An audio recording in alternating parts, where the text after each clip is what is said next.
I'm going to tell you about Heart of Varrul today in this video. This is going to be a supplement that's pretty much a whole space station and a whole bunch more.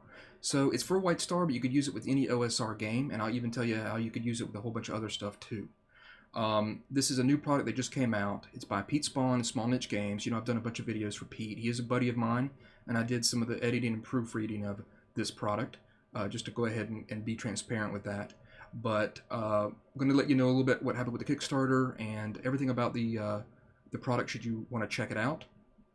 I ran White Star for a couple buddies about a year ago, and I needed a space station. I knew that this was, of course, in the works, and I would have loved to have had this completed when I did it because while I just kind of came up with my own space station, this would have made it so much more easier.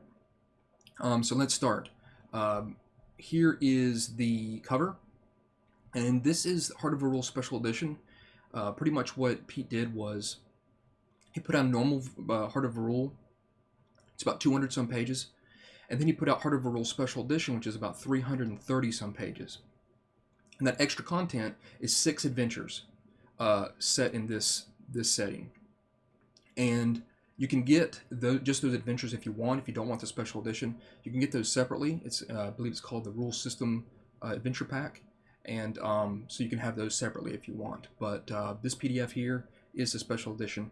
And I won't be talking about the adventures so that anybody that watches this video, they can get something out of it. It's not just for people that are going to run it but for players too. I will show you here this page. I'm going to show you that. You can go back to it, pause on it if you want to run it. It's going to tell you more about what the players can expect in this setting. And so it does have a little bit of spoilers, but just go and just pause on it. You can read it, you know, and let you know more about what's in store for them. So right off the bat, the first thing we're going to have is a timeline of events for this Varrul system. So pretty much, you know, it was found. It was some people who originally found it. They got wrecked when they got there. They were able to take some Virilium, which is pretty much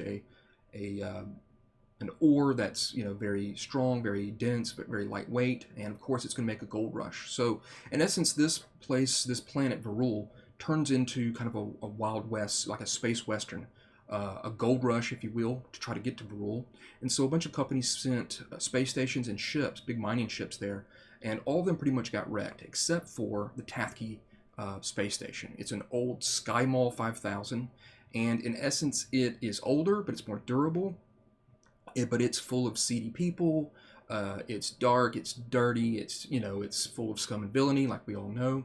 So it gives it a lot of that flavor, which is, you know, a big part of what this is all about. So here's the system here, showing you the Varrul sun, where Varrul sits, with a band of a lot of asteroids in between, and it's going to tell you about the planet, right here in the primer.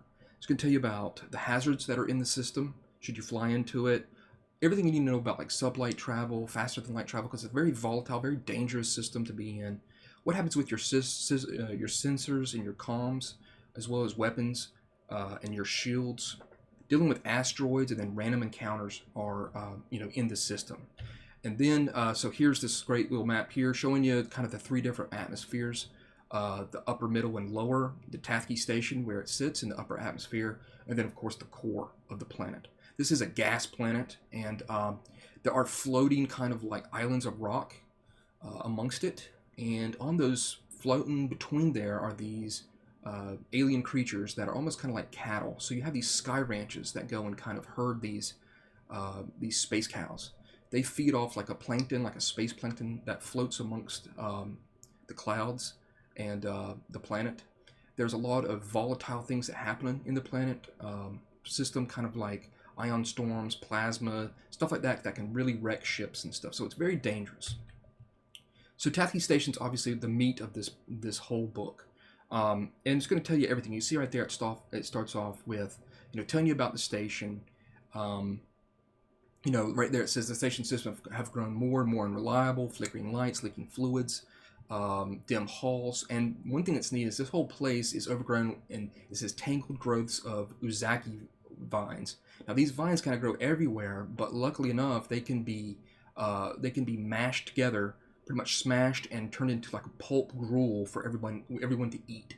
So no one goes hungry on this space station, and that's very helpful, and it gives it a little bit of a feel, and you'll see some of that in the art. So it tells you about Ingen Oldman Tafke. He pretty much runs it as the chief administrator, and it's going to go into security and law, arrests, criminal investigations, crimes, trials and punishment that happen there. Giving you kind of that basic law enforcement, structure that the place has. Backroom deals, forced labor, how they deal with execution, commerce, the time, everything that you need to know about the Tafke station. Daily life, what people dress, and we'll be showing you through a couple. Here's a great piece of art here, and I've got a bigger piece to show you. I've got this sideways, so there it is there. So you can see there's 4 different mods that go around the core mod in the middle, and those are going to be the industrial, the repair, the culinary, and the entertainment mods. And those are completely fleshed out in the book. Like I said, the normal book's 200 pages, and that's a lot of information for one setting. There's some new cool rules about how to do quick draws, because again, this is kind of a Western space station kind of vibe to it. So that's fun to call those out. And here, like I was saying, the residents that are there, what's their daily life like? What's their style of dress? Because obviously you're going to have rich people to very, very poor people, and I like that piece of art there. That's great. Here's one of the maps of the. There's several maps of the place, kind of split up, showing you the command center, the main docking platform, and kind of different sections of it. And here we're going to go into certain ones of the mods. Now you can see there's Tenkar's Tavern. So a lot of people in OSR will see that, and it's very familiar. And obviously an homage to Eric Tenkar, which is very cool. And Pete has done that with several of his adventures as well. And you may even find my name in a couple of them. So there's a whole section on rumors and gossip about the place. That's going to help generate a lot of adventure interest. Pete likes to do common phrases that are in that area, and I really like that. He did that with his Chronicles of Amherst setting and Domve. He lets you kind of like feel the way that people talk. I always like that. Kind of give it some more meat to it. Of course, the layout, the defenses of the station, and then I'm going along with y'all here on the PDF. You're going to have Tenkar's Tavern is in the industrial module. It's going to have a lot of stuff like forced labor quarters.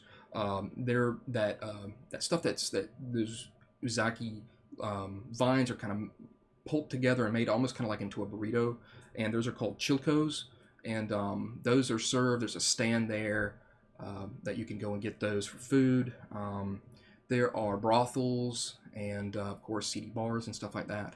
And the entertainment mod, it's going to have some like some saloons, cantinas. It's going to have kind of like a fight pit. So one of the new games in here, that deadly game, pretty much you're given an axe. All of your limbs and your like your elbow and stuff and knee, they're given like bands so that the weapons can like pretty much sever your arms and legs, and those bands will like instantly like kind of like hold the wound so that you won't die, bleed out and die.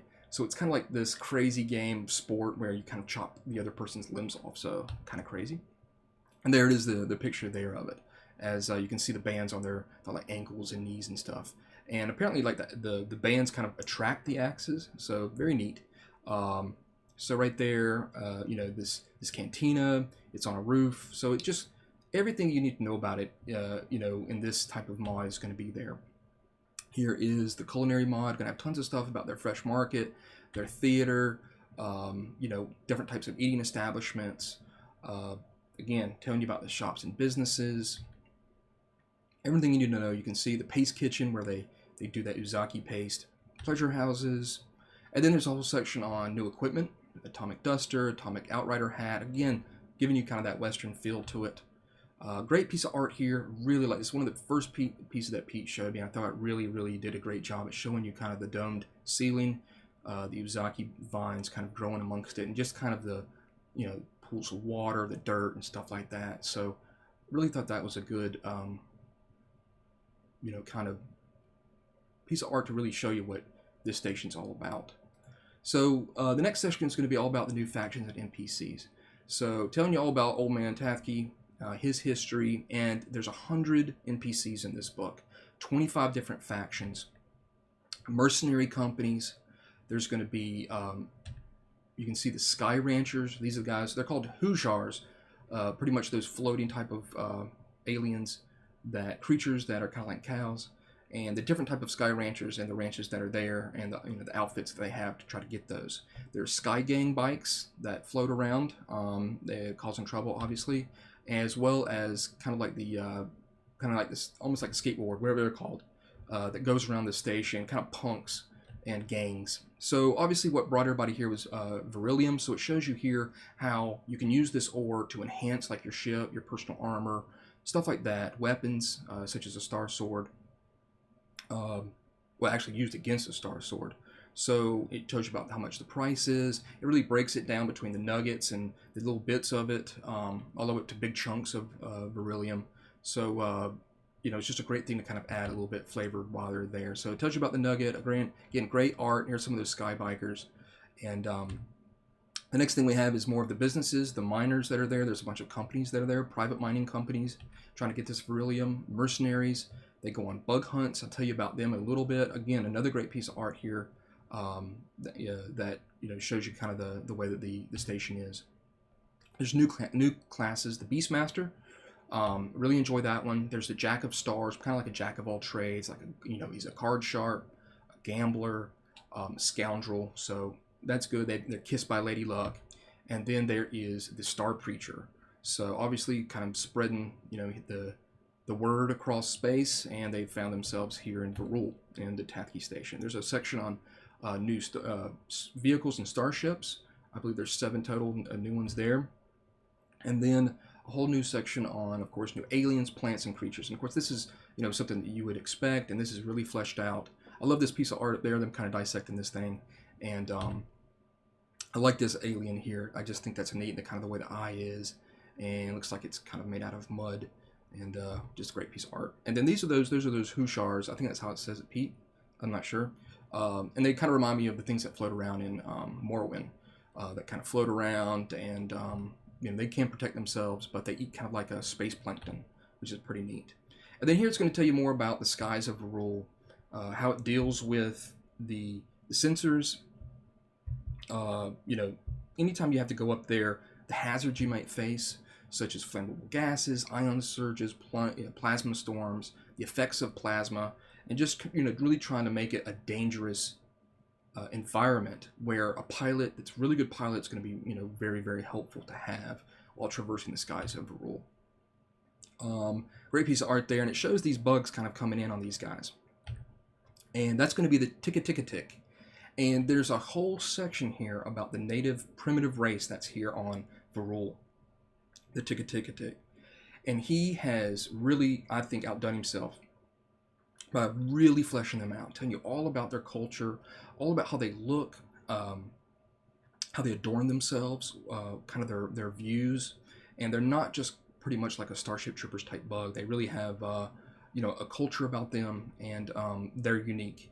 And it's going to go more into the core, and I'm not going to get too much into that. That's going to be a little bit into spoilers, but it's going to tell you, you can see here, that they have different kind of paths. They're obviously a very kind of a warring type of alien race, with different types of status amongst them. Here's one of their hives, and so this is going to play a good part in a lot of the story when it comes to Varrul. You can see that from the art, so it's not too hard to understand. Meeting them, running a campaign for them, and then of course Pete loves to do this, and I love it too. He likes to give lexicon for stuff, so if you want to use the words that they have, there's a long list of tick to galactic standard, and they have a lot of different rituals and stuff like that, and a way that they say stuff, and so it's cool just to maybe flesh out that race with just making them more feel real. It's going to tell you more about the core and explain some stuff to you about that, what's going on there. It's obviously very important. And what type, so you've got all this stuff that happens on the station, you've got all this stuff that happens in space and in the sky, and then you're going to have all this stuff that happens in the core, between the flora and fauna that's there, these magnetic eruptions. So It's just a bunch of stuff. And then a little bit of thing, there's a bit of a temple there for their religion. Not going to get too much into that, but great piece of art there. And then, again, that piece of art showing you the tick. Of course, I enjoy saying that. It's very fun. And but I would not try to learn all those things. That would probably do some damage to me. But there's the space station there. And I just think it's just a great piece of art that, once again, is a great cover piece. So let's go back to the cover. There it is. So again, like I said, it's huge. I mean, he's just put so much effort into it and really fleshed out every NPC. Tons of encounters, random encounters for on the station, space, down in the core, everything you can think of. He's covered it. Tons of hazards, all sorts of new stuff. And now you can take this, and like I said, it's great for White Star. That's obviously what it's written for, but you could use this with any other type of OSR space game, or really any other space game. Just plug in your stats and you're ready to go. You could even break this off and make this a fantasy supplement. This could be a fortress or something that's high up. Maybe it's on a floating rock or something in a real high fantasy world. And you could just change these things. These could be very, very interchangeable with a fantasy type world. And I think that's one of its largest strengths too, is just it's very universal. If you need a space station, here it is, mapped out, everything you need, a lot of good flavor, the different mods, the different NPCs. And the NPCs are, I think, one of its strong suits as well, because it's really gonna, because a lot of times you're like, well, you know, I want this type of character, where you're probably gonna find him. He's written it up. And, you know, I want someone that's maybe very powerful in maybe the underworld, you know, the criminal activity that's there, they're there. Someone that's kind of a freedom fighter, someone that's got a lot of high ideals about the place, they're going to be there. And so you can have tons of adventures with that. So, yeah, the special edition's there. The Kickstarter, it luckily, someone came in at the very last minute and really helped out the Kickstarter. And that was just a great thing, because I didn't think it was going to go, but we're so glad, so glad that it did. And you can get the 6 adventures, and I'll tell you just a little bit about the 6 adventures. They all have, obviously, they're kind of different theme, but they all are part of kind of like a big campaign setting. And I will tell you that it really ramps up in the action towards the end to great levels, which I was a big fan of when I read it, and that's kind of what I wanted. Sometimes you get these supplements and they give you some adventures and they tell you about it, but they don't really kind of give you a full package. The adventures might just kind of spotlight some stuff, but I can tell you these 6, not only do they spotlight stuff, but they lead to epic conclusions, which I think is great, because sometimes you want that high adventure to be able to sit there and say, wow, that's, look what we did here in this setting. So there it is again, special edition, about 330 pages. The normal edition is about 200, and then the rule system adventure pack, which is the 6 adventures that the special edition has. Those are all on sale now. I will have the link. The link is going to be right down below. Click on that, and it'll send you over to DriveThruRPG. The print, DriveThruRPG, they're about a month behind because of the COVID-19 virus on getting out books. I ordered a book the other day. It's probably going to take a month to get here. So you have to think that whenever a publisher they put out their book, they get a copy back to see how it printed out. So now Pete has to wait pretty much a month to get it, and if there's any changes, it'll have to go back again. So be patient. Hopefully with the PDF, with the print, it is going to come, and I'm looking forward to getting that. It's going to be great. I believe it's going to be in soft and hardcover. I'm not 100% sure about that. But I know that special edition is in hardcover. But the PDFs are available now. You can go check them out, see what you think. Again, link down below. Like and subscribe. Let me know that you're out there. You can share this video, let other people see it if you think they might like, a space station. Because really, there are a couple other space station products out there, but this one might have something a little bit different and something maybe more than what the other ones have. Especially with this, if you get the special edition or the adventure pack, having those adventures, having this neat alien race of this tick. You get to say tick, so that's not bad. Just tons of content for your space station, and it doesn't get too crazy, it doesn't get too wild. It's all very much. It's actually quite amazing that Pete was able to blow this up to the size, because it got much bigger than what the original scope was, if I'm not mistaken. And I know the adventures got more and more adventures as it went. So there it is, Heart of Varrul. Check it out for White Star. You can use it with any OSR, space system, or a fantasy system. Just swap out that space for fantasy, high fantasy, and you've got it. So there it is. Thanks a lot for watching my videos. I really appreciate it. Any comments that you have, I love interacting with the people and the viewers of my content, and so continue that. Check out the link and look forward to making another video for you.